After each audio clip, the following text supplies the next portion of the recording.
Hello, hello, hello. Welcome to my channel, right here on YouTube, Shirley's Channel Chatter. So, as I previously stated in my other videos, all my content here on YouTube will be based on business, just basically giving out information, providing information, I would say. Providing information on business, marketing, advertising, promoting, anything dealing with business, international business, total quality management, competitive advantage. Also, want to talk about, different philosophers from our past. Let's see, Plato, Socrates, John Locke, different ones, Henry David Thoreau,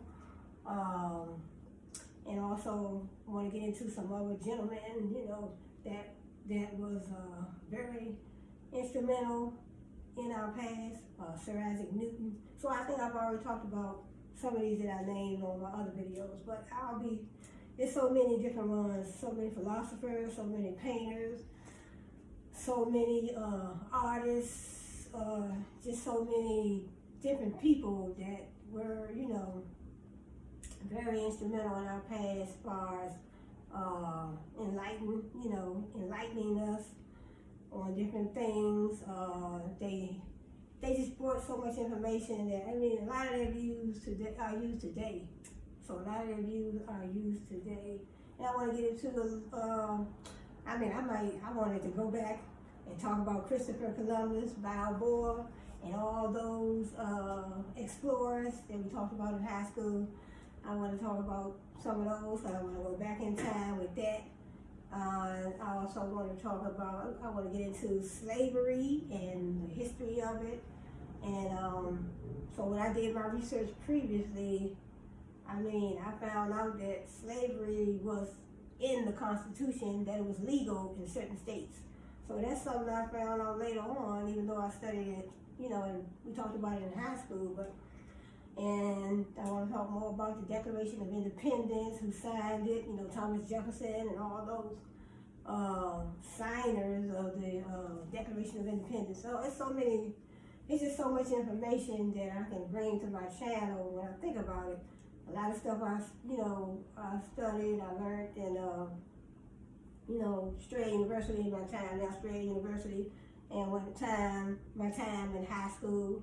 I learned so much, so I want to bring some of that to my channel because just creating content that's informative, enlightening, and inspirational, educational. So just want to start out today with, a few topics. So Frederick Douglass, one of the abolitionists, Harriet Tubman, Frederick Douglass. So, I want to talk about the abolitionists. I want to talk about, how slavery came about.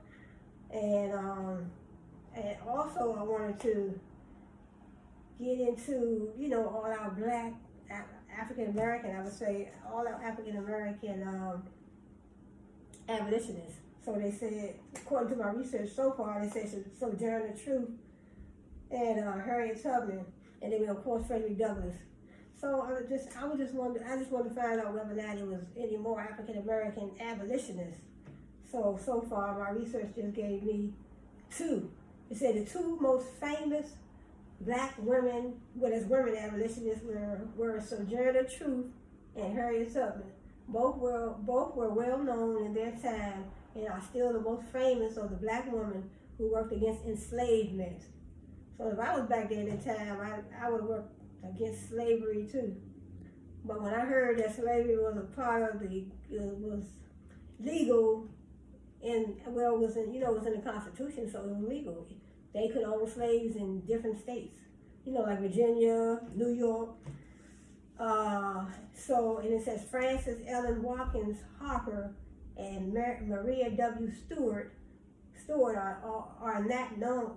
They are not as well known, but both were respected writers and activists. So let me talk a little bit about Frederick Douglass first. And then I'll get into, my abolitionist a little bit more. So it said the abolition. Actually, I can talk about the abolitionists first. The abolitionists, American Prometheans, among the most fervent champions of liberty in 19th century America were those who crusaded against the institution of slavery. It is unlikely that the leaders of the abolitionist crusade against slavery regarded themselves in the image of a Napoleon or the fictional Prometheus, but as historical figures, the abolitionists were the heroes of their time. Yeah, they were the heroes of their time because they stepped up and they would, what was in their heart, so in their hearts. So slavery did not sit well with them, and that was something that they felt that was inhumane.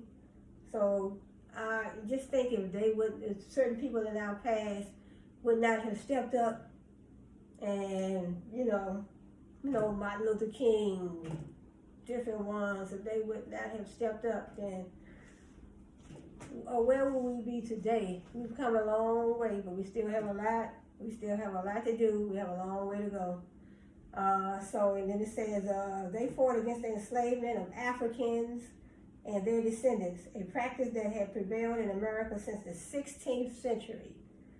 And although the abolitionists constituted only a small minority of America's population, their arguments were emotionally charged and their protests were often dramatic and telling. The most direct challenges to slavery came from the slaves themselves. Yeah, because, back in the day, the slaves did a lot of singing, and, a lot of these gospel songs today are predicated on a lot of the songs that the slaves were singing back in the day. And none more so than the slave rebels who, like Prometheus, mounted outright attacks against their owners and masters in their efforts to gain a prized privilege, which is freedom. While slave rebellions were rare in the 19th century America, between 1800 and 1860, only two reached the level of overt insurrection. The threat or rumor of rebellion was terrifying to slave owners. So yeah, back in that day and time, the slave owners, they were feared that the slaves would rebel against them and, try to come at them and try to basically come at them and try to escape. A most important rebellion took place in South Hampton County, Virginia in 1831. Nat Turner, 1800 to 1831, a slave preacher and mystic, believed that he was divinely appointed to lead the slaves to freedom. So that's Nat Turner. He said he felt that he was, I guess he felt God came upon him and was speaking to him to try to help the slaves to freedom. So it says Nat Turner, he was a slave preacher and mystic. And it says he felt that he was divinely appointed to help lead the slaves to freedom. It says his rebellion resulted in the deaths of at least 57 whites and many more blacks killed when the rebellion deleted, because we have to be careful how we speak on YouTube. So I would say deleted. So it says his rebellion resulted in the deletion of at least 57 whites and many more blacks deleted when the rebellion was suppressed and the destruction of several area plantations. Following the defeat of the rebel slaves, the captive Turner explained his motives to a local attorney who prepared a published version of his account in the so-called Confessions of Nat Turner. A longer, more vividly detailed autobiography, the narrative of the slave of Frederick Douglass, an American slave, 1845, came from the pen of Douglass himself. So in other words, Douglass wrote his own book. It came from the pen of Douglass himself. Narrative of the Life of Frederick Douglass. I would love to get that book and have that book. I purchased the book that was written about Charles Darwin, Theory of Evolution. I did purchase that book. And so I definitely want to get this book, The Narrative of the Life of Frederick Douglass, because it is, and I know over here in DC, I think it's in Southeast, they do have the Frederick Douglass House. I've never been in there, but I think it's made into a museum, and I guess you would have to have an appointment to get in. So it says a former slave. He was a former slave. Frederick Douglass taught himself how to read and write. Oh, that is so fascinating to me. Taught himself how to read and write at an early age. He escaped bondage in Baltimore in 1838 and eventually found his way to New England, where he joined the Massachusetts Anti-Slavery Society. A powerful public speaker who captivated his audiences with the account of his life in bondage and in freedom, Douglass served as living proof of the potential of black slaves to achieve brilliantly as free persons. He wrote extensively in support of abolition. So abolition, trying to abolish slavery, get rid of slavery, describing the dehumanizing character of slavery for both blacks and whites, and defending the idea that by abandoning slave-like behavior, even slaves could determine their own lives. So they abandoned, he felt that if he helped free the slaves, or helped as one of the abolitionists, then slaves would have a better, in other words, their mental state would be a little better if they was not, if they were not into, if they were not enslaved.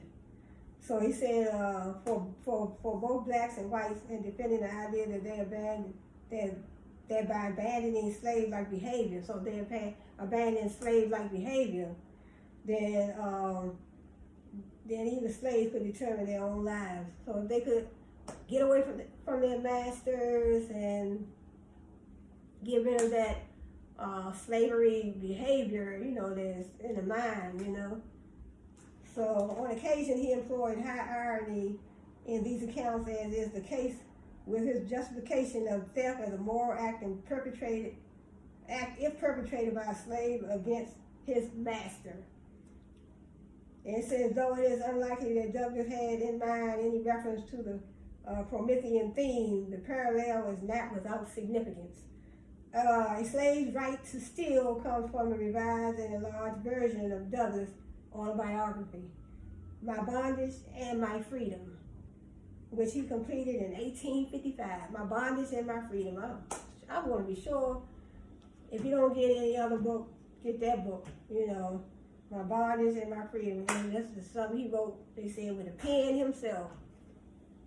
You know how you have they do have writers that, will, I think they call them ghost writers or something you can have. I guess back in the day they didn't have nothing like that, but nowadays, we have ghost writers that will help us write our books. But I've been writing my own books. So I was just writing a few little children's books that I'm just trying to, dip my foot in the water, start out with some, books that don't take a whole lot of time, little children's books, and then move on from there. Don't let nothing stop you. You have a dream, you have a goal, you want to write a book, you want to go to college, you want to, buy a house, you want to get married, have kids, whatever you want to do, put your foot down, take the steps to accomplish your goals and your dreams. So, Frederick Douglass, My Bondage and My Freedom. So I read that before my other video. So let me go to Frederick Douglass and see if he has any. Frederick Douglass. Let me see if he has any quotes or anything. But I definitely want to purchase the book, My Freedom and My Bondage.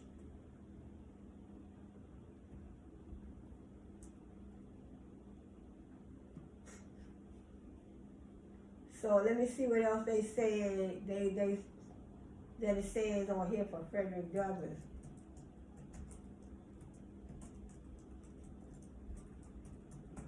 So Frederick Douglass quotes about slavery, but Frederick Douglass quotes. Let me just read some Frederick Douglass quotes. Quotes about life shape your reality. Let's see. I don't see. Okay, Frederick Douglass documentary. Frederick Douglass documentary. Okay, what are the 3 quotes from Frederick Douglass? Once you learn to read, you will be forever free. It's easier to build strong children than to repair broken men. I prefer to be true to myself, even at the hazard of incurring the ridicule of others, rather than to be false and to incur my own abhorrence. If there is no struggle, there's no progress. If there's no struggle, there's no progress. A lot of times, a lot of us, we have progressed, but a lot of times we haven't progressed without the struggle ahead of time. So, a lot of times, it takes the struggle, to progress, because you can't progress and it's not like you're just going to wake up one day and you're already where you want to be. It takes steps ahead of time to get there, before you get where you want to be, where you need to be. So Frederick Douglass, author, so what were some of Frederick Douglass's quotes? What are 3 things Frederick Douglass is known for? What are 3 things Frederick Douglass is known for? He published 3 autobiographies, spent years writing and editing an influential abolitionist newspaper, broke barriers for African Americans in government service, served as an international spokesman and statesman, and he helped combat racial prejudice during the Reconstruction era. 10 facts you might know about Frederick Douglass. Let me see.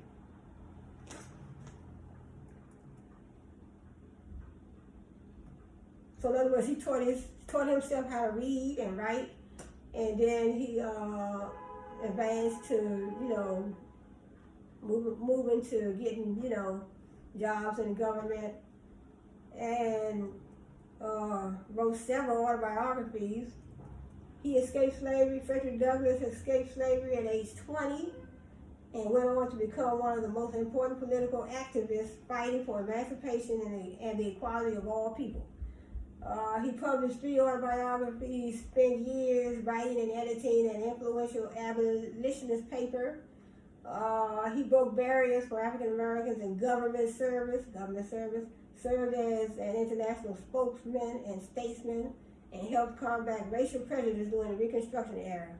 And yet there is even more to know about Frederick Douglass' remarkable story than the facts we learned in school. Right, as I said, a lot of stuff that we learned in school, I felt that myself. I was like, some of these people that I have, researched online, some of the people some of the stuff about them I didn't learn in school. Because I thought about that, I said, wait a minute. I didn't learn because when it came to the Declaration of Independence, I didn't know they had went through all that they went through. Some of them, it was an act of treason. Some of the signers were killed. Some of their families were killed, and it was an act of treason according to the British government, I guess. And so then, so that's what they're saying right here about Frederick Douglass. It says, there is even more to know about Frederick Douglass. Frederick Douglass is a remarkable story than the facts we learned in school. So in other words, we have not even learned everything we need to learn. And not just only, Frederick Douglass, but probably a lot, others, I would say others. Here are a few things that might surprise you about this pioneering historic figure as the National Park Service prepares to celebrate the bicentennial of his birth at the Frederick Douglass National Historic Site in Washington, D.C. February 2018. One of the reasons we celebrate Black History Month in February is because of Frederick Douglass. Historian and educator Carter G. Woodson founded the precursor to Black History Month. So we have Black History Month, so next month, February, I will probably be doing a whole lot of videos on all the people in our past, you know, all the African Americans in our past, in our history, I would say. Although Douglass was born into slavery, he was born into slavery, Frederick Douglass, and his actual birth date is unknown. He chose to commemorate his birthday on February 14th. February the 14th, yeah. Douglass was the most photographed American of the 19th century, sitting for more portraits than even Abraham Lincoln. So Douglass intentionally sought out the cameras, believing that photography was an important tool for achieving civil rights because it offered a way to portray African Americans fairly and accurately right. Because you want to be in a picture, he wanted to be in the photograph so he can be one of those people that, one of those people that can portray an African American person, in the right light. But sometimes, we may be portrayed in the wrong light. That's why you have to get out there, speak for yourself, talk about your views, talk about your views, talk about your beliefs, and talk about your dreams, your aspirations, things that you've been through, word of mouth, from your mouth, from the horse's mouth, they would say. So from the horse's mouth.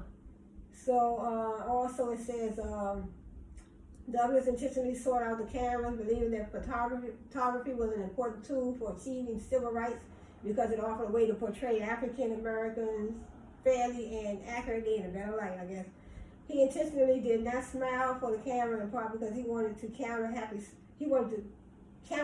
slave caricatures that were common at the time, particularly in places such as minstrel shows where white actors performed racist skits in blackface. Frederick Douglass chose his name from a poem. He chose his name from a poem. Douglass was born with the name Frederick Augustus Washington Bailey. Frederick Augustus Washington Bailey. Let me write that down. Frederick Augustus Washington Bailey. B-A-I-L-E-Y. After he successfully escaped slavery in 1838, escaped slavery. So Frederick Douglass escaped slavery in 1838. He and his wife adopted the name Douglass from a narrative poem by Sir Walter Scott, The Lady of the Lake, at the suggestion of a friend. So that name, it seemed like the name Frederick Douglass was meant to be for him. But his real name was Frederick Augustus Washington Bailey. So, and Douglass became a free man thanks to help from European allies. He became a free man thanks to European allies. His first autobiography, Narrative of the Life of Frederick Douglass, an American slave, was so popular after it was published in 1845. He feared the publicity could lead to his capture. And he chose to live in Ireland and Britain for 2 years. While abroad, he went on a speaking tour, and British supporters were so moved they collected funds to purchase his freedom in 1846. So he went on, and he lived in.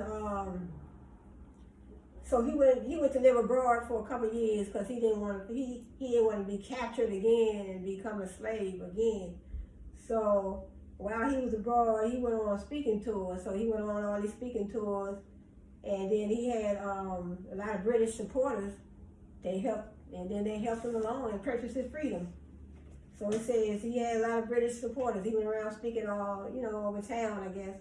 And then his supporters, I guess they liked his speaking, because some people just have an act for speaking, public speaking. Some people are good at it, and some people have to take some classes to, some people need to take classes so they can learn, a little bit more. But practice makes perfect. Training.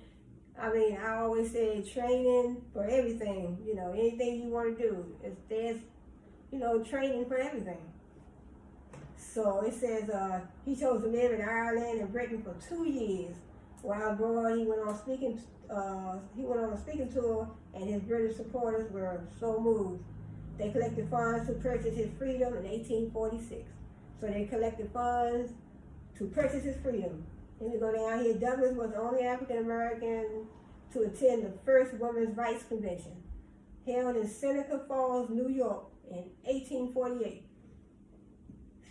Shortly after the convention, Douglass wrote in his influential weekly abolitionist paper. So Douglass had his own abolitionist paper, the North Star. In respect to political rights, he held women to be justly entitled to all we claim for man. In 1866, he co-founded the American Equal Rights Association with Lucretia Mott, Elizabeth Cady Stanton, and other feminist leaders supporting suffrage for all people. So his newspaper, the North Star.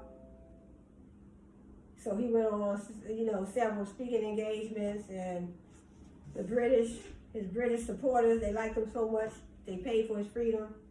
And then he published his own paper, the North Star. He was self-taught. He was self-taught, taught himself how to read and write. So I think about that when you can teach yourself how to read and write. Sure, we can teach our children how to read and write. We can sit down here and literally teach our own children even before they get to school, even after they go to school. You know, they start, I think they start pre-K at 3 or 4 or something like that. But if we literally took the time to sit down with our kids, you can teach yourself how to read and write. You can teach someone else. I mean, you know, before they start school, sit them down and say, look, I'm going to work with you with your numbers, your letters, your single words, and then go into the sentence structure. Douglass was the first African American to receive a vote for president at a major political party convention. The vote came from the Kentucky delegation during the Republican National Convention of 1888. That would have been something if Frederick Douglass would have ran for president back then, but, you know, Douglass was also the first African American to receive a vice presidential nomination. So that's something that I did not know about Frederick Douglass. Frederick Douglass or Frederick. Let me see how he pronounces his name. It's Frederick Douglass. Okay, Douglass was also the first African American to receive a presidential nomination. When Victoria Woodhull, the first woman to run for president, chose him as her running mate at the Equal Rights Party convention in 1872, although he did not acknowledge the nomination or campaign for the office. So he did not acknowledge the offer to run for president. So in other words, he was nominated to run for president, and he did not accept it. This was 1872. And also they wanted him to they said they wanted him to run for president at a major political party convention, but he turned it down. He didn't. And it says later in his life, Douglass did much of his writing and deep thinking in a one-room cabin that he referred to as his growlery. This odd name for the building on Douglas Cedar Hill property in Washington, D.C. was likely a reference to Bleak House by Charles Dickens. Let's write Charles Dickens down so I can look up some information on him too. It says, so in other words, like I said, Frederick Douglass has this house in Southeast Washington, D.C. And this odd name, he had an odd name for the house called the Douglas Cedar Hill Properties in Washington, D.C. It was likely a reference to Bleak House by Charles Dickens. In the book, the character John Jarndyce has a small library next to his bedroom where he goes when he needs a place of refuge. So sometimes it's good. You go, you need to be alone. There's nothing wrong with having a spot in your house. Like I have several spots over here that I go and, I do my little videos over here, over there. outside. But today the Park Service maintains a replica of the growlery, not a gallery, but a growlery at the Frederick Douglass National Historic Site, made with materials from the original stone structure. Many of Douglas's possessions were lost in a devastating fire in 1877. Douglas was visiting Washington, D.C. in 1877 when his home in Rochester, New York burned down in a suspected arson that destroyed most of his family possessions. He went on to purchase Cedar Hill, the property that would become his final home and a national park site in his name. And he lived in the nation's capital from that point on instead of returning to New York. Hundreds of Douglas's letters and the only known complete set of Douglas's newspapers were lost in 1877 fire. And no photographs of the Rochester homes survived. All of the books, furniture, and photographs that firefighters saved from the blaze were sent to Cedar Hill, however, and the Park Service continues to preserve surviving artifacts.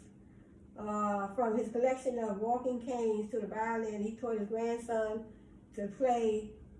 In 1927, the city of Rochester built a public library at the site of Douglas's former home that was formerly renamed the Frederick Douglass Community Library in 2016.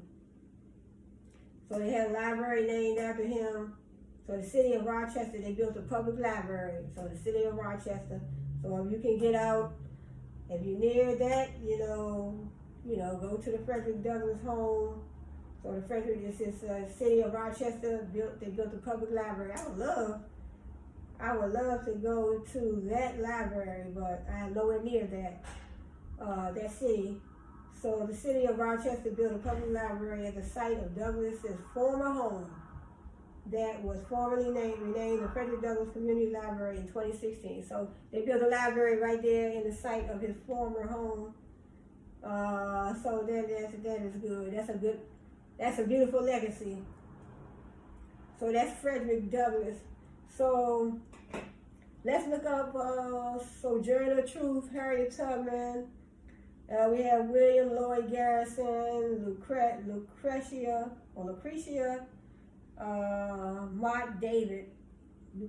Mark David Walker, and then I want to talk about the Boston Massacre, and then Charles Dickens. So I might not be able to get all these in one video. Then I have another whole list of names, and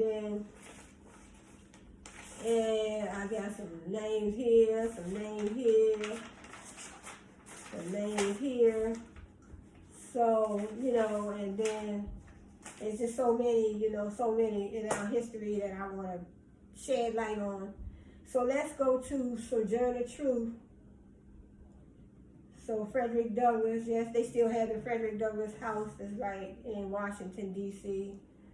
So this is the, hold on, let me see. Okay, this is the house right here.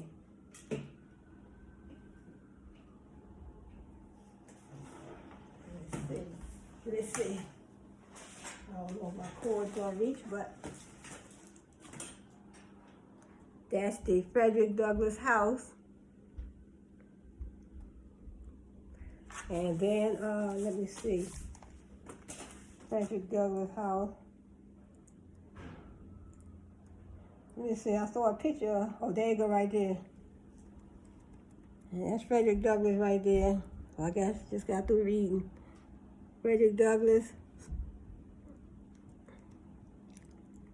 And that's the Frederick Douglass house. Okay. Let me see. I want to look up Sojourner Truth. Let's look up Sojourner Truth.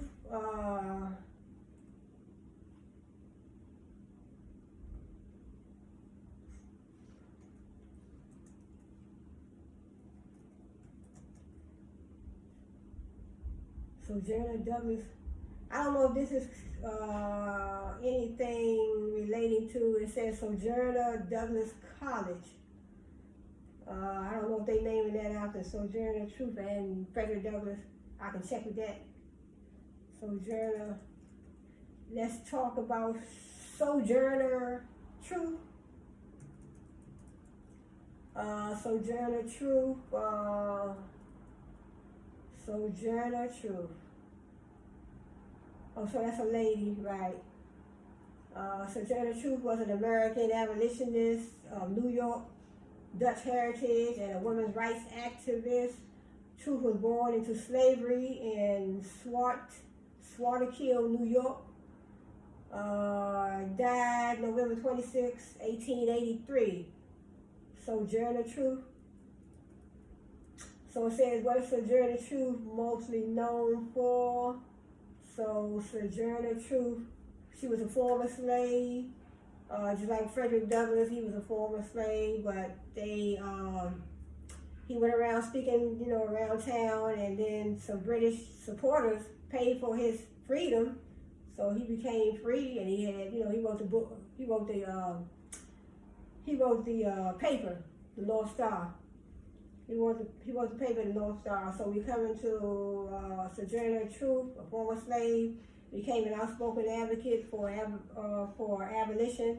That means they wanted to abolish slavery, get rid of slavery, even though it was a part of it was in the Constitution of the United States of America. It was in there, it was legal. Some states were able to have slaves.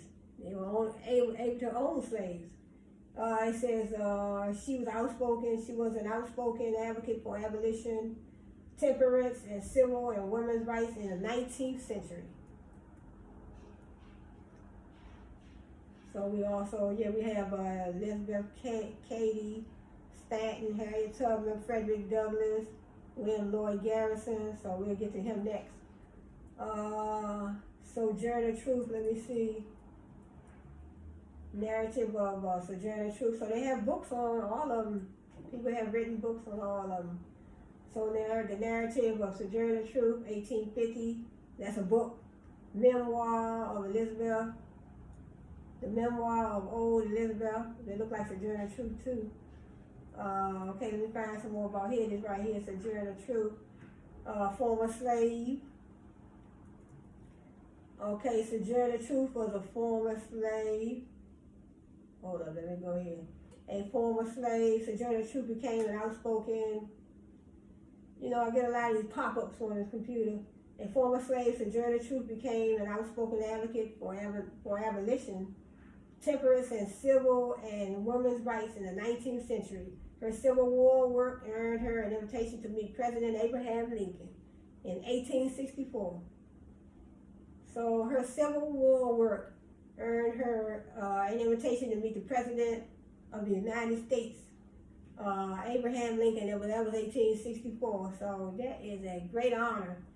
Truth was born Isabel Baumfried, a slave in Dutch-speaking Ulster County, New York in 1797. She was bought and sold 4 times. Wow, imagine that. Bought and sold 4 times and subjected to harsh physical labor and violent punishments. In her teens, she was united with another slave with whom she had 5 children. Ain't that something? It says, in her teens, she was united with another slave with whom she had 5 children, beginning in 1815. In 1827, a year before New York's law freeing slaves was to take effect, Truth ran away with her infant Sophia to a nearby abolitionist family, the Van Wagoners. The family bought her freedom for $20 and helped Truth successfully sue for the return of her 5-year-old son, Peter, who was illegally sold into slavery in Alabama. Ain't that something? These type of stories,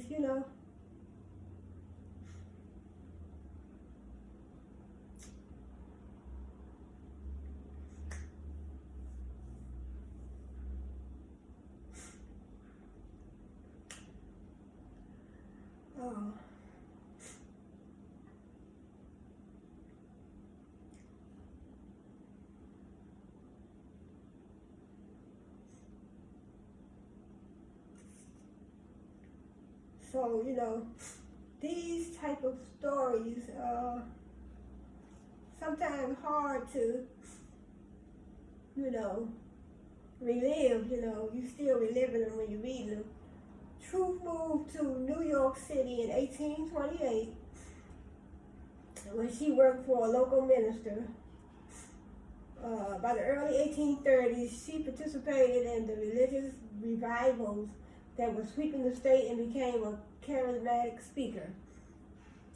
So she got into speaking just like Frederick Douglass. So he was speaking around town, and his British supporters paid for his freedom. So she started speaking too. She became known as a charismatic speaker. In 1843, she declared that the Spirit called on her to preach the truth, renaming herself Sojourner Truth. So that's why she named herself, her last name is Truth, because she felt that the Spirit called on her to speak the truth when she was going around town speaking. So she named herself Sojourner Truth. As an itinerant preacher, let me see, did I write that down? She was a preacher. So, as an itinerant preacher, Truth met abolitionists William Lloyd Garrison and Frederick Douglass. So she ran into Frederick Douglass and William Lloyd Garrison while she was, preaching around town. Garrison's anti-slavery organization encouraged Truth to give speeches about the evils of slavery. She never learned to read or write. 1850, she dedicated what would become her autobiography.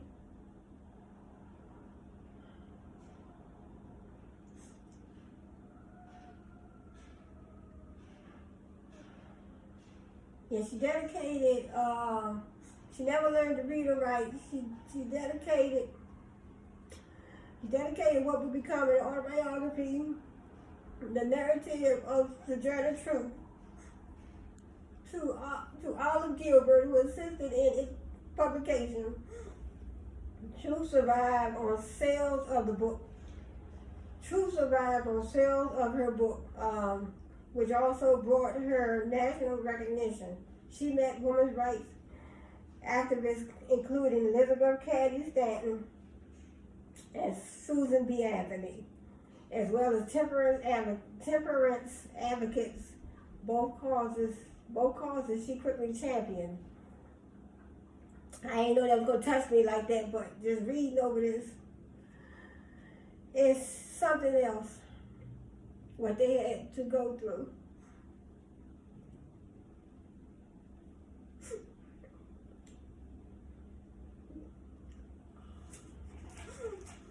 So, let me try to move on. Oh, it was just something they had to go through. Okay, let me get myself together. In 1851, Truth began a lecture tour, including a women's rights conference in Akron, Ohio, where she delivered her famous "Ain't I a Woman" speech. So Sojourner Truth, she gave a lecture. She called it at a women's rights conference. She called it. She delivered her famous "Ain't I a Woman" speech. In it, she challenged prevailing notions of racial and gender inferiority and inequality by reminding listeners of her combined strength. Truth was nearly 6 feet tall and female status. Truth alternately split with Douglass, who believed suffrage was formerly enslaved men should come before women's suffrage. She thought both should occur simultaneously. During the 1850s, Truth settled in Battle Creek, Michigan, where 3 of her daughters lived. She continued speaking nationally and helped slaves escape to freedom. So she continued to speak and eventually helped a lot of slaves to freedom. So she settled in Battle Creek, Michigan, and did all her work as an abolitionist, where her daughters where her 3 daughters were living. When the Civil War started, troops urged young men to join the Union because it organized supplies for black. The Union caused and organized supplies for black troops. After the war, she was honored with an invitation to the White House and became involved with the Freedom Bureau, helping free slaves find jobs and build new lives. That was good. So in other words, after the war, she was honored with an invitation to the White House, where she was involved with the Freedom Bureau, where there was a bureau that helped they helped the freed slaves find jobs and build new lives. That was good. While in Washington, D.C., she lobbied against segregation, and in the mid-1860s, when a streetcar conductor tried to violently block her from riding, she ensured his arrest and won her subsequent case. In the late 1860s, she collected thousands of signatures on a petition to provide former slaves with land, though Congress never took action. Nearly blind and deaf toward the end of her life, Truth spent her final years in Michigan. So that's good.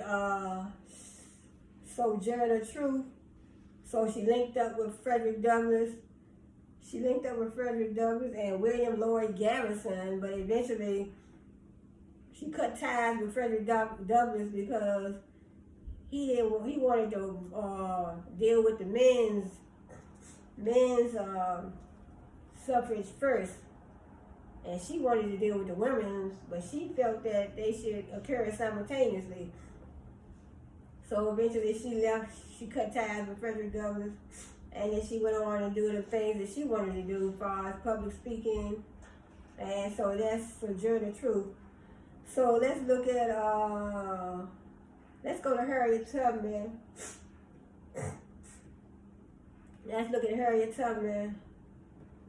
So that was Frederick Douglass, Sojourner Truth. Let's look at Harriet Tubman.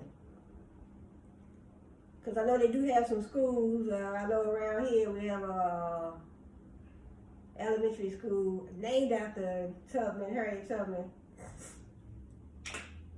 So let's look at Harriet Tubman. She was an American abolitionist. So Sojourner Truth and Frederick Douglass came through Washington, D.C. So let's look at Harriet Tubman. Facts about Harriet Tubman. So let's talk about the abolitionist Harriet Tubman. So Frederick Douglass, Sojourner Truth, Harriet Tubman, all were abolitionists,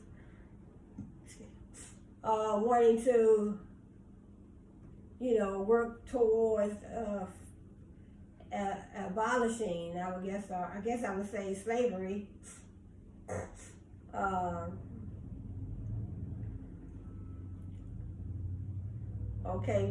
Harriet Tubman, Underground Railroad conductor. She was a nurse. She was a spy. That's what they're saying on here. But okay, she said I was the conductor of the Underground Railroad for 8 years. That's Harriet Tubman, and I can say what most conductors can't say. I never ran my train off the track, and I never lost a passenger. This is Harriet Tubman, perhaps one of the best known personalities of the Civil War. Harriet Tubman was born into slavery. So like Frederick Douglass and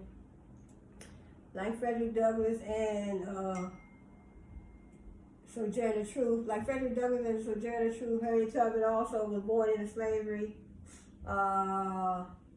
She was born into slavery as Araminta Ross on the eastern shore of Maryland sometime in 1820 or 1821. As a child, Tubman was hired out to various masters. She was hired out to various masters who proved to be particularly cruel and abusive to her. That's Harriet Tubman. As a result of a head injury caused by one of these men, she suffered from seizures and visions for the rest of her life, which she believed were sent from God. In other words, she was a slave, Harriet Tubman, born into slavery, and so some of her masters would beat her in the head, and she obtained some head injuries, and then she started having seizures and visions for the rest of her life. So she probably started seeing things, and which she believed were sent from God. In 1840, Tubman's father was freed as a result of a stipulation in his master's will, but continued to work for his former owner's family. So her father was freed from slavery according to a stipulation in his master's will, but he continued to work for his former owner's family. Although Tubman, her mother, and her siblings were also supposed to be freed, the laws were ignored and they remained enslaved.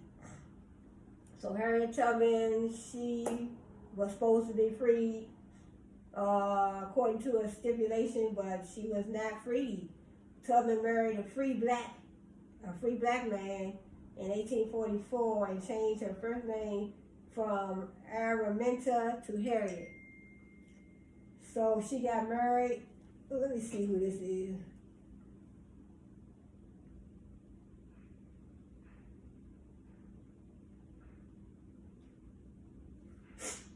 Yeah.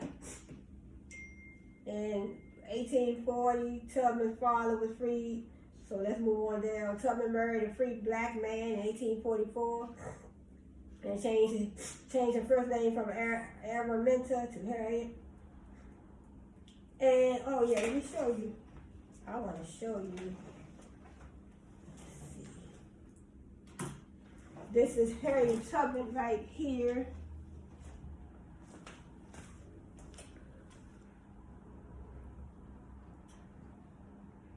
That's Harriet Tubman right there. Let me see if I can take that. That's Harriet Tubman. Harriet Tubman. Yes, so Harriet Tubman. And let's see. So Harriet Tubman, my computer 4 years for. I don't have to have it plugged up. In 1849, Tubman became seriously ill with complications from her head injury. Yeah, because she was a slave and they were beating her all in the head. And later, see, a lot of times those injuries it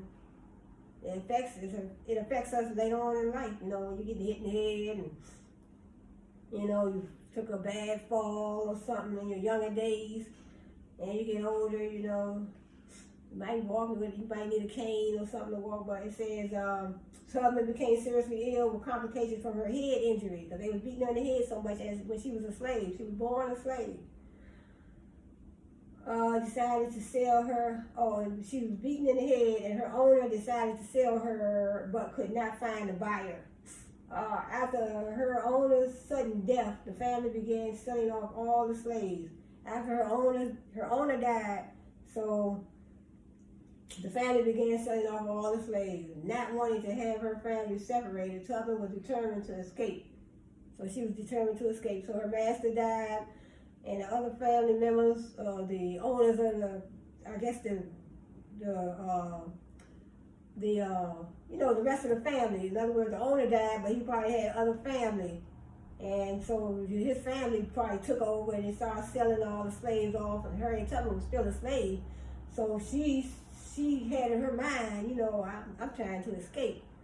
I'm trying to get some other people, some other slaves, and we're going to roll. We're going to create this underground railroad, and we're going to escape slavery.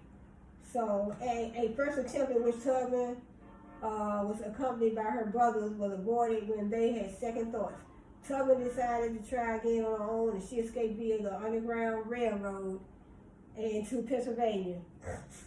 Tubman settled in Philadelphia and was able to support herself doing odd jobs.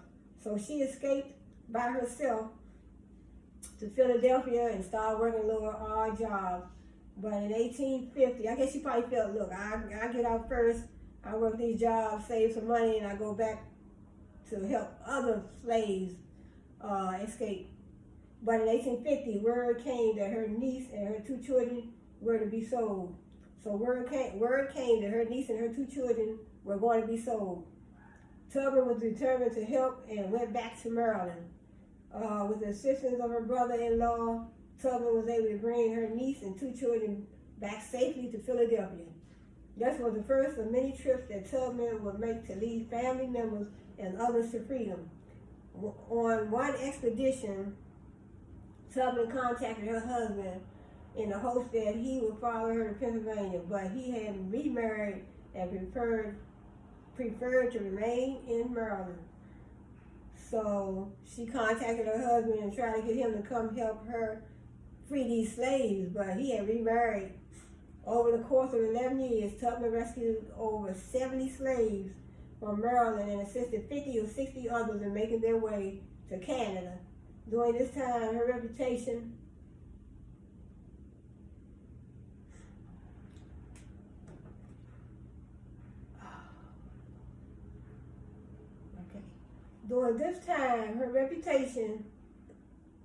in the abolitionist community grew, and she became acquainted with Frederick Douglass and John Brown. She also moved her base of operations to Auburn, New York, closer to the Canadian border. Tubman conducted her last rescue mission in November 1861 as the Civil War enveloped the nation. So, let me write. So,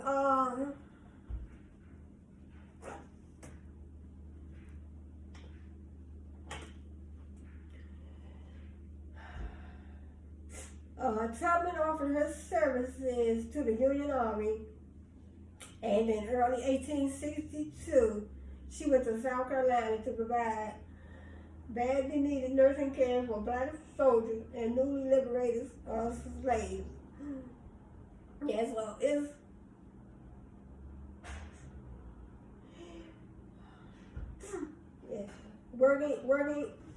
working with General David Hunter. Tubman also began spying and scouting missions behind Confederate lines. So in June, so it's one thing to hear about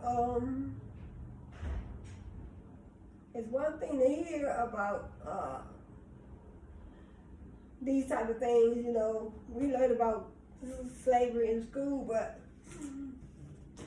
a lot of times you don't get the full picture. But when you actually read it, and you can think about it. With the end of the war, Tubman returned to Auburn, New York, and married a Civil War veteran. Although her service in the Union Army was much publicized, she had great difficulty in getting a pension from the government, but was eventually awarded a nurse's pension in 1880. She did not stay idle in her later years, taking on the cause of women's suffrage with the same determination she had shown for abolition. Tubman established the Harriet Tubman Home for the Aged on a property adjacent to her own. She established the Harriet Tubman Home for the Aged on a property that was near her house, right, adjacent to her house.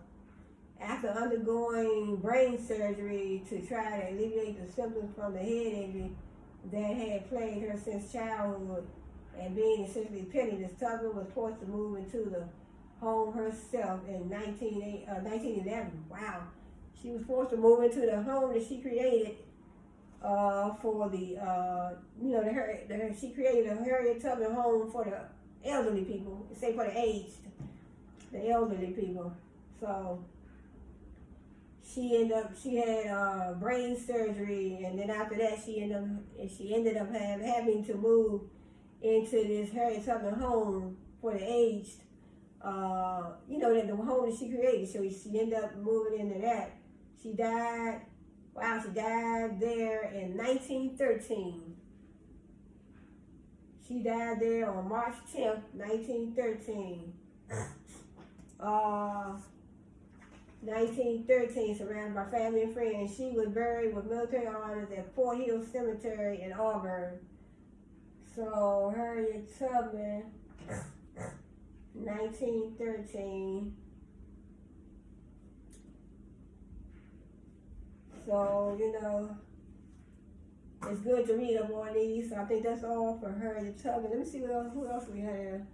I don't think I'm going to read too much more of this. Slavery is really Let's see. Did I write anybody else's name down? Oh yeah, let me do one more. One more with slavery, because it's really touching, and when you think about it, because if you care anything about people, then these kind of stories will definitely touch you. You care how in the world could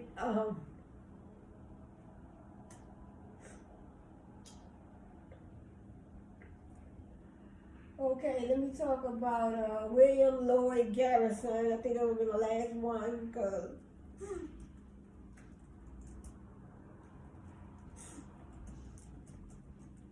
let's talk about William Lloyd Garrison. I'm saying, when you think about it,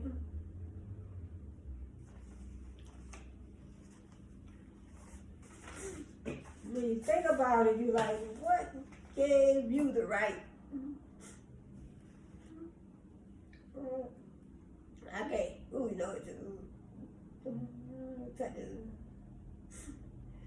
so when you think about it, you're like, what gave you the right to, choose, African Americans? What gave you the right, I know it was legal, it was in the Constitution, but what made them put it in the Constitution that it was legal to own slaves? This is a touchy subject.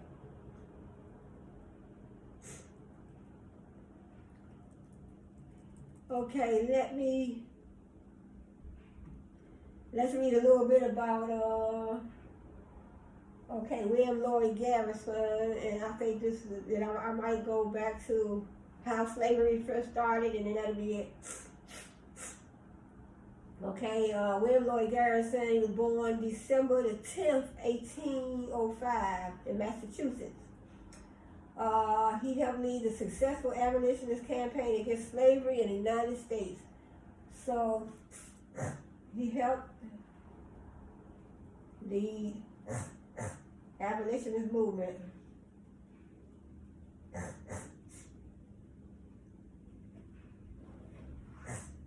So, William Lloyd Garrison helped lead the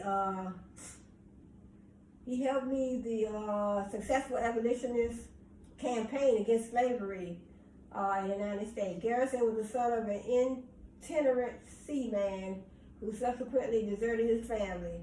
The son grew up in an atmosphere of declining New England federalism and lively Christian benevolence, twin sources of the abolition movement, which he joined at the age of 25.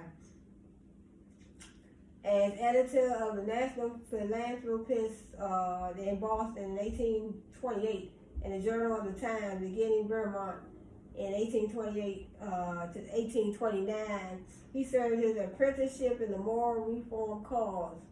In 1829, let's see, her trouble. She died in 1913. I want to put that there. Okay, in 1829, with pioneer abolitionist Benjamin Lundy. So Benjamin Lundy, let me write that down. Yeah, he was an abolitionist too.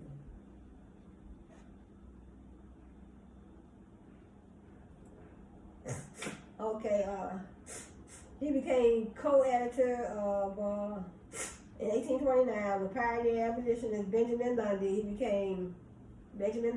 became co-editor of the Genius Universal Emancipation in Baltimore. He also served a short term in jail for libeling a Newburyport merchant who was engaged in Garrison.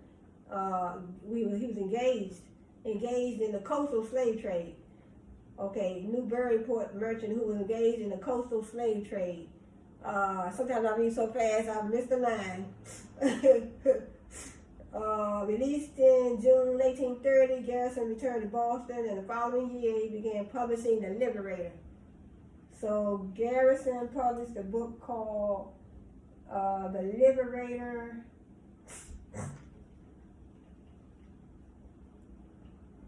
So when I finish, I'm going to have a whole, it's going to be a book, because there's so many, and then there's still so many that, it's just so many different areas I want to touch base on to just refresh my memory. And, this information is good to know. I mean, we learned a lot of these names, we learned about a lot of these people in high school, but is that we didn't really learn everything about each one of them. There's just so much to all their lives that I want to find out about, but I'm thinking about putting some of this stuff in a book. Okay, in the first issue, it says Garrison returned to Boston, and following the year he began publishing. So he published his newspaper, or it's a newspaper or a book. It don't say that, it just say Liberator. He published The Liberator. So I assume there might be a newspaper or something which became known as the most uncompromising of American anti-slavery. Or it was a journal. It was known as the most uncompromising of American anti-slavery journals. Okay, in the first issue, dated January 1st, 1831, he stated his views on slavery vehemently. I do not wish to think or speak or write with moderation. I am in earnest. I will not equivocate. I will not excuse. I will not retreat a single inch, and I will be heard. So he's saying, look, I will not retreat a single inch. I will definitely be heard. You're going to hear about what I got to say about slavery, because slavery should not be in the Constitution. It should have never been in the Constitution. It definitely should be abolished. So this is let me see, his name is William Lloyd Garrison. Like most of the abolitionists, he recruited Garrison. Like most of the abolitionists he recruited, Garrison was a covert from the American Colonization Society, which advocated the return of free blacks to Africa. Through the principle of immediate emancipation, the Emancipation Proclamation, freed the slaves, borrowed from Elizabeth Hayrick and other English abolitionists, immediatism. However, variously, it was interpreted by American reformers, condemned slavery as a national sin. Called for emancipation at the earliest possible moment, and proposed schemes for incorporating the freedom into American society. I can feel you on that one, Mr. William Lloyd Garrison. Through the Liberator, which circulated widely both in England and in the United States, Garrison soon achieved recognition as the most radical of American anti-slavery advocates. In 1832, he founded the New England Anti-Slavery Society, the first immediatist society in the country, and in 1833, he helped organize the American Anti-Slavery Society. Writing its Declaration of Sentiments and serving as its first corresponding secretary, it was primarily as an editorialist, however, excoriating slave owners and their moderate opponents alike, that he became known and feared. So they feared him because he was talking about, look, we're going to abolish the slavery right now. I'm going to be heard. I want to denounce slavery as a sin. And so it says, he founded the New England Anti-Slavery Society. Okay, now it goes on to say that it was primarily as an editorialist, however, excoriating slave owners and their moderate opponents alike, that he became known and feared. So in other words, they feared him because he was so much on his slavery. He was on this abolitionist movement, and they feared him, because he's like, look, I'm going to be heard. If those who deserve the lash feel it and went at it, he wrote and explained his refusal to alter his harsh tone. I shall be assured that I am striking the right persons in the right place.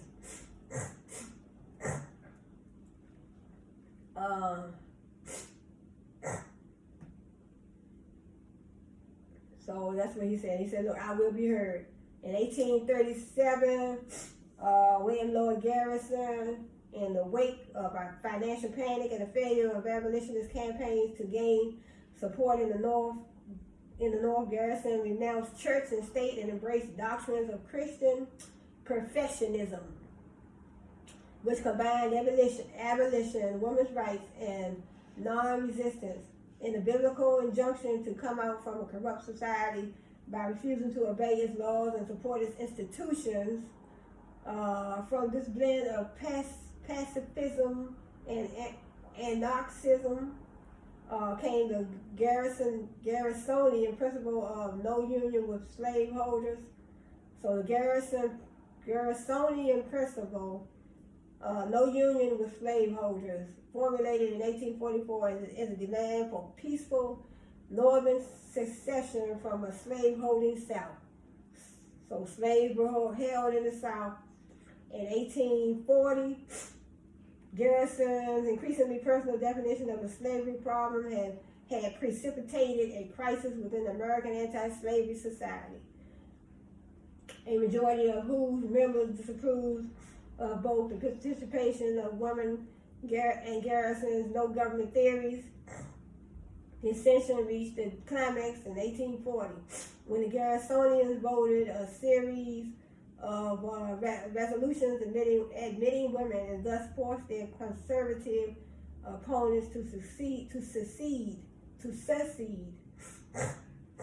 secede and form the rival American and foreign anti-slavery society. Later that year, a group of political-minded abolitionists also deserted Garrison's standard and founded the Liberty Party. Thus 1840 witnessed the disruption of the national organization and left Garrison in control of a relative handful of followers loyal to his come-outer doctrine, but deprived of the support of new anti-slavery converts and the Northern Reform community at large. In the 2 decades between the schism of 1840 and the American Civil War, Garrison's influence warned as his radicalism increased. The decade before the war saw his opposition to slavery and to the federal government reach its peak. The Liberator denounced the Compromise of 1850, condemned the Kansas-Nebraska Act. It condemned the Kansas-Nebraska Act, damned the Dred Scott decision, and hailed John Brown Harper's Ferry raid as God's method of dealing retribution upon the head of the tyrant. Let me write down Dred Scott, because I may bring some information on him next time. Okay, where I stopped at. In 1854, Garrison publicly burned a copy of the Constitution. He burned a copy of the Constitution. That's what I'm saying. See, I was just saying that slavery was legal, and it was in the Constitution of the United States of America. And it says Garrison publicly, William Lloyd Garrison, he publicly burned a copy of the Constitution at an abolitionist rally in Framingham, Massachusetts. 3 years later, he held an abortive sectionist convention in Worcester, Massachusetts. The Civil War forced Garrison to choose between his pacifist beliefs and emancipation, placing freedom for enslaved people foremost. William Lloyd Garrison supported Abraham Lincoln faithfully, and in 1863 welcomed the Emancipation Proclamation as the fulfillment of all his hopes. The Emancipation Proclamation is free the slaves. Emancipation brought to the surface the latent conservatism in his program for the freedom, whose political rights he was not prepared to guarantee immediately. In 1865, he attempted without success to dissolve the American Anti-Slavery Society and then resigned. In December 1865, he published the last issue of The Liberator, announced that my vocation as an abolitionist has ended. My vocation as an abolitionist has ended. He spent his last 14 years in retirement from public affairs. regularly supporting the Republican Party and continuing to champion temperance, women's rights, pacifism, and free trade. It's enough for me, he explained in justifying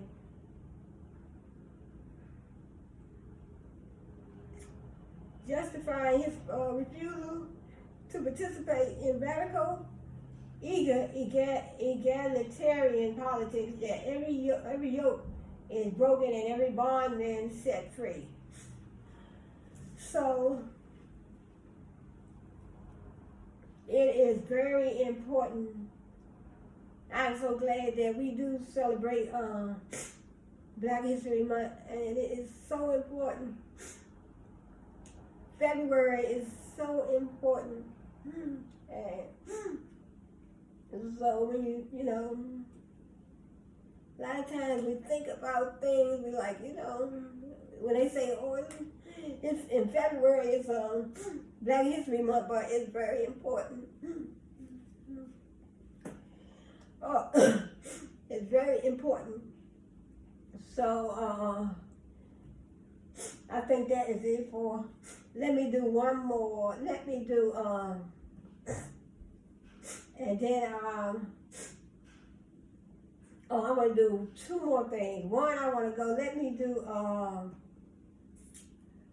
do Rosa Parks. I know that's gonna make me feel some type of way. Rosa Parks was an American activist.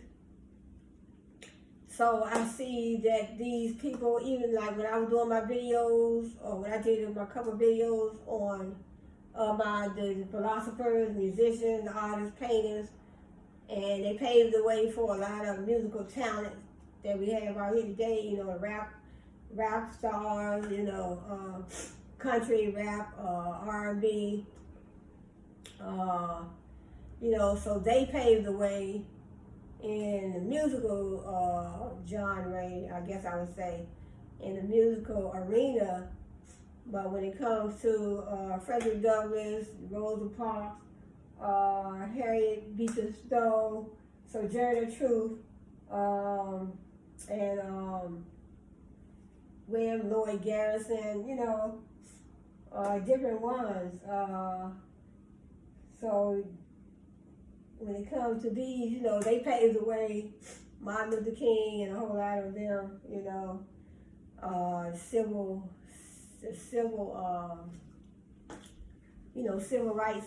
rights movement. So, I just got a little touch when I was reading it, because I was like, the audacity, so that's all I can say. Let's see, where's Rosa Parks and the struggle for freedom. This is too much. Okay, please consider making a donation so we can reach more people with the gospel of Jesus. So this is some people trying, this is a different ministry, but it says Rosa Parks and the struggle for freedom. Let me go down here to Rosa Parks, and it says my story. Let me click on that. So it's really something, so I didn't know. You never know when you're going to get touched. Like they say, touched by an angel. So here's Rosa Parks right here. I don't know if they have any other pictures of her, but this looks like her right here sitting on the bus. So that's Rosa Parks right there, sitting on the bus. Rosa Parks, my story. So Rosa Parks,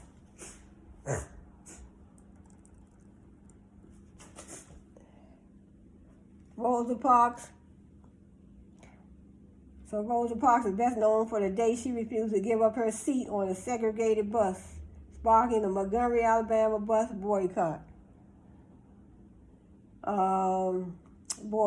Yet there is much more to her story than this one act of defiance. In this straightforward, compelling autobiography, Rosa Parks talks candidly about the civil rights movement and her active role in it.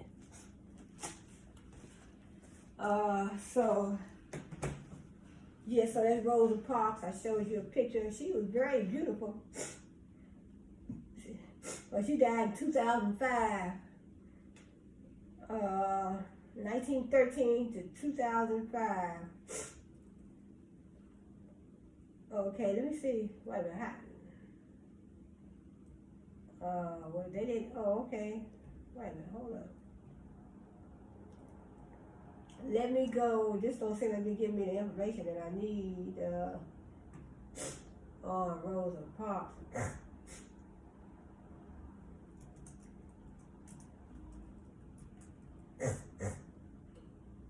They were all so young when they was, the things that they did, they were all so young.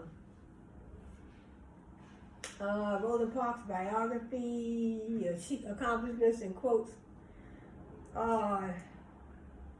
Now, I mean, this would be some type of book. If all the people that I'm doing research on, if I do, write a little bit about them and then put their little quotes in there, but I still have to definitely get an author credit.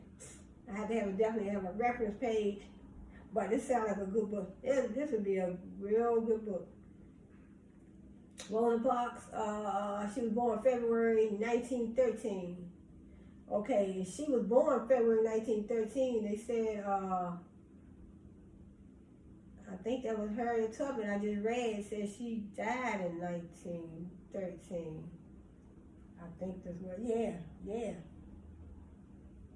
I think that was Frederick, was it Harriet Tubman? I know I just read one of them died in 1913. But they said she was born in that. Okay, well, Rosa Parks, I have to go back and review my notes. I know I just read over that. But it says, Rosa Parks was born 1913, February 4th, 1913. She died October the 24th, 2005. So, I remember. She was an American civil rights activist whose refusal to relinquish her seat on a public bus precipitated the 1955 to 1956 Montgomery bus boycott in Alabama, which became the spark that ignited the civil rights movement in the United States. So we had it rough. Our people had it rough. Our ancestors had it rough. Born to parents James McCauley, a skilled stone mason and carpenter, and Leona Edwards McCauley, a teacher in Tuskegee, Alabama, Rosa Louise McCauley spent much of her childhood and youth ill with chronic tonsillitis. So, Rosa Parks, so she spent most of her childhood with a, illness, from her tonsillitis, chronic tonsillitis. When she was about 2 years old, shortly after the birth of her younger brother, Sylvester, her parents chose to separate, estranged from their father. From then on, the children moved with their mother to live on their maternal grandparents' farm in Pine Level, Alabama, outside Montgomery, Alabama. The children's great-grandfather, a former indentured servant, also lived there. He died when Rosa was 6. For much of her childhood, Rosa was educated at home by her mother, who also worked as a teacher at a nearby school. Rosa helped with chores on the farm and learned to cook and sew. Farm life, though, was less than idyllic. IDYLLIC. They look like idyllic. So I don't know if they spell it. The Ku Klux Klan was a constant threat, as she later recalled, burning Negro churches, schools, flogging and killing black families. Wow, the Ku Klux Klan was something else. Rosa's grandfather would often keep watch at night, rifle in hand, waiting a mob of violent white men. The house's windows and doors were boarded shut with the family. Frequently joined by Rosa's widowed aunt and her 5 children inside. On nights thought to be especially dangerous, the children would have to go to bed with their clothes on so that they would be ready if the family needed to escape. Sometimes Rosa would choose to stay awake and keep watch with her grandfather. That's something Rosa Parks had to, they had to sleep with their, her grandfather and her siblings, and the family had to sleep with their clothes on just in case they had to run up, jump and run, just in case they had to get up and run out the house because the Ku Klux Klan was giving them a lot of trouble. Rosa and her family experienced racism in less violent ways too. So they experienced racism in less violent ways and harsh violent ways. So both ways, so that's what she's saying. She said, when Rosa entered school in Pine Level, she had to attend a segregated establishment where one teacher was put in charge of about 50 or 60 school children. See, we don't have that nowadays, thank God. 50 or 60 children in one class. Though white children in the area were bused to their schools, black children had to walk. White children were bused, black children had to walk. Black children had to walk. Public transportation, drinking fountains, restaurants, and schools were all segregated under Jim Crow laws. At the age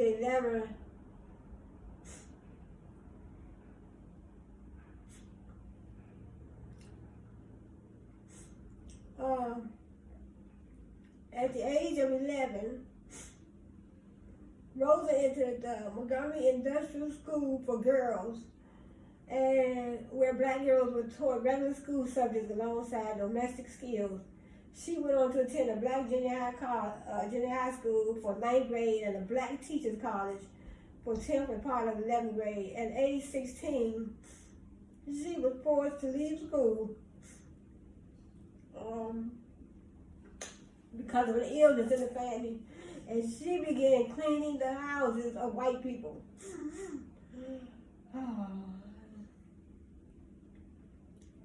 Wow, I think this is going to be my last one. Okay, wow. In 1932, at the age of 19, Rosa married, 1932. Yes, I know some people that were born in 1932. She was 19 in 1932. Rosa married Raymond Parks, a barber and civil rights activist who encouraged her to return to high school and earn a diploma.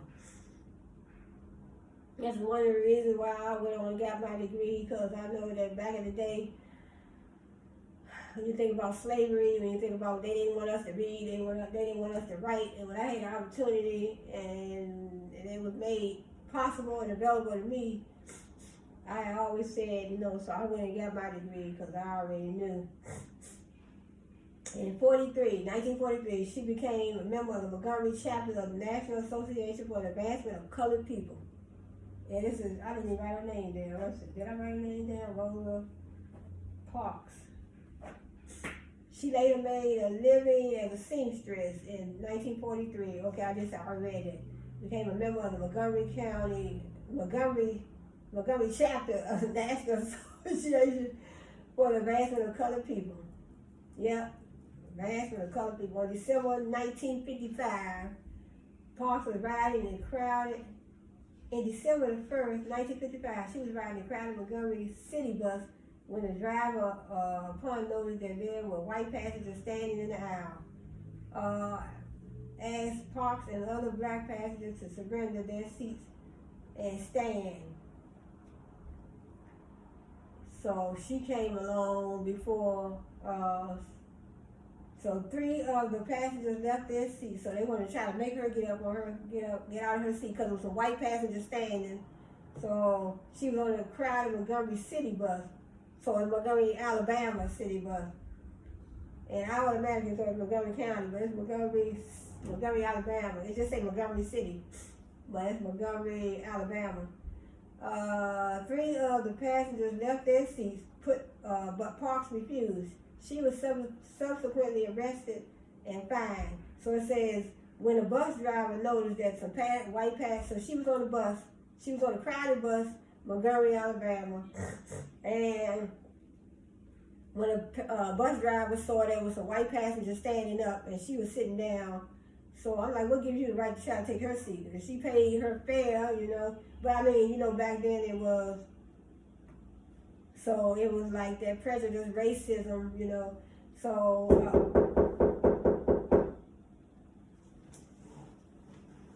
hold on for a second. Oh, okay. Oh, I'm gonna have to end this video. I have some company coming. But so Rosa Parks, so I want to say thanks for joining me. And I had my son coming at the door. She was subsequently arrested, fined with $10 for the offense and $4 for court costs. So Rosa Parks, I'll go over a little bit more with her at another time. But my son is here, so I want to say thanks for joining me, and I'm glad to see you. So I hope to see you on my next video. So you all have a blessed one.